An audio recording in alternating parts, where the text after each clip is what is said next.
평생을 김 부장님, 누구 아빠, 가장 이런 이름으로 살아왔잖아요. 그런데 은퇴하고 나니까 그 이름들이 한순간에 싹 사라지는 거예요. 그럼 나는 대체 누구일까요? 이번 시간에는 바로 이 문제, 은퇴 후에 찾아오는 정체성의 혼란에 대해 한번 깊이 들어가 보려고 합니다. 사실 그렇죠. 우리는 평생에 걸쳐서 나 자신을 만들어 가잖아요.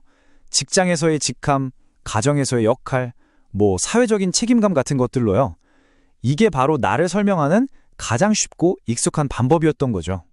자, 오늘 이 여정을 저희와 함께 떠날 분을 한번 만나볼게요. 바로 김영수 씨입니다.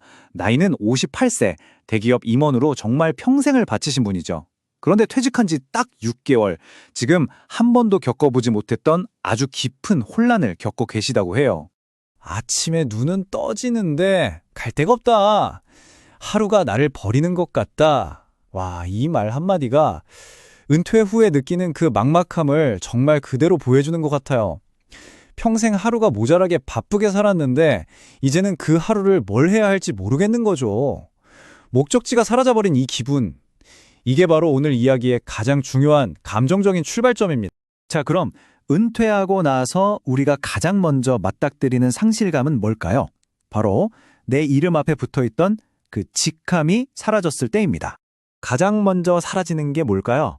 바로 사람들입니다. 김영수 씨 말처럼요, 전화번호가 지워지고 그런 건 아니에요. 근데 일 때문에 연락할 그 명분이 사라져버린 거죠. 예전에는 전화 한 통이면 해결되던 일들이 이제 내가 아무리 말해도 세상이 꿈쩍도 안 하는 것 같은 느낌?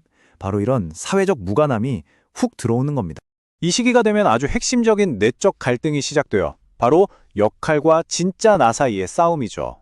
수십 년 동안 그냥 나라고 생각했던 그 직업적인 역할과 그 껍데기를 벗겨낸 순수한 나를 분리해야 하는 아주 힘든 과정이 시작되는 겁니다. 그러다 보면 마음속 깊은 곳에서 이런 무서운 질문이 떠오르는 거죠. 나는 역할이 없으면 아무것도 아닌 사람인가? 내 이름 앞에 붙던 그 직함, 내밀던 그 명함이 사라지면 정말 나는 아무것도 아닌 존재가 되어버리는 걸까요? 바로 이 지점에서 정말 중요한 생각의 전환이 필요합니다.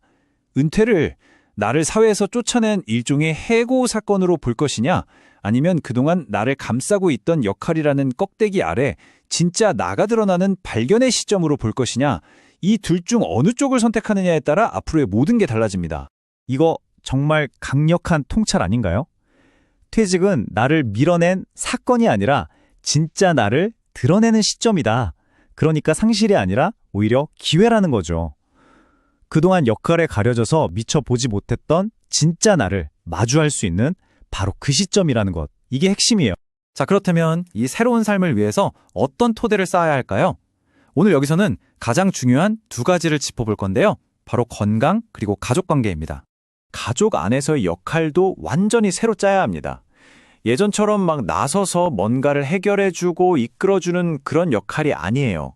이제는 한 걸음 물러서서 지켜봐주는 어른이 되어야 한다는 거죠. 이래라 저래라 간섭하는 대신에요. 그냥 묵묵히 그 자리를 지켜주는 것. 그 존재 자체만으로도 엄청나게 중요한 역할이 되는 겁니다. 여기서 아주 중요한 비유가 하나 나오는데요. 잘 들어보세요. 지금까지는 건강이 인생의 목표 중에 하나였다면 이제부터 건강은 목표가 아니라 삶의 가장 기본적인 토대, 즉 바닥이 되는 거예요.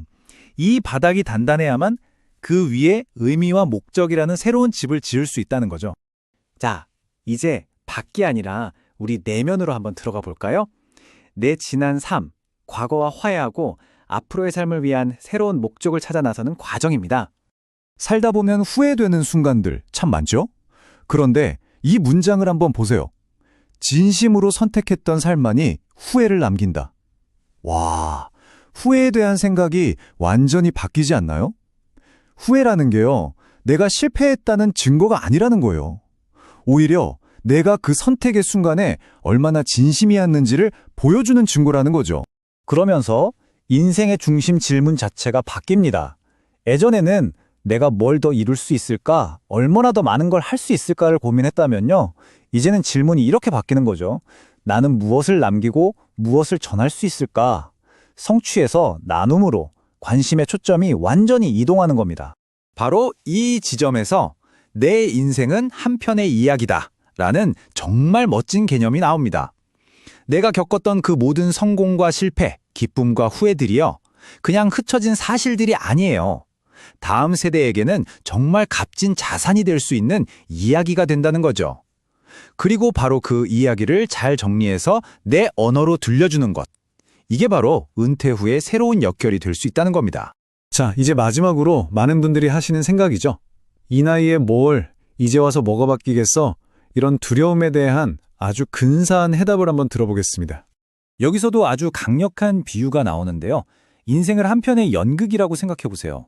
우리는 그동안 무대 위에서 땀 흘리는 배우였죠. 그런데 은퇴라는 건 무대에서 쫓겨나는 게 아니라는 겁니다. 오히려 무대 전체를 한눈에 볼 수 있는 관객석으로 자리를 옮긴 거라는 거죠.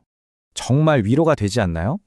무대 위에 있을 때는 정신없어서 절대 볼 수 없었던 것들 있잖아요. 연극의 전체적인 흐름, 다른 인물들과의 관계, 이 이야기의 진짜 의미 같은 것들이요. 관객석에 앉아야만 비로소 보이는 것들이죠.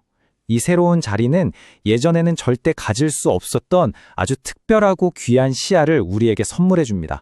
자, 이제 오늘 이야기의 마무리를 해볼까 합니다. 처음에는 길을 잃고 혼란스러워했죠. 하지만 결국에는 삶을 더 넓고 깊게 이해하게 되는 그런 여정이었습니다. 오늘 이야기의 핵심 메시지를 다시 한번 강조해 드릴게요. 퇴직은 끝이 아닙니다. 오히려 흩어져 있던 내 삶의 조각들을 잘 정리하고 그 의미를 더 크게 확장해 나가는 새로운 시작점인 거죠. 맞습니다. 흐름은 끝나지 않아요.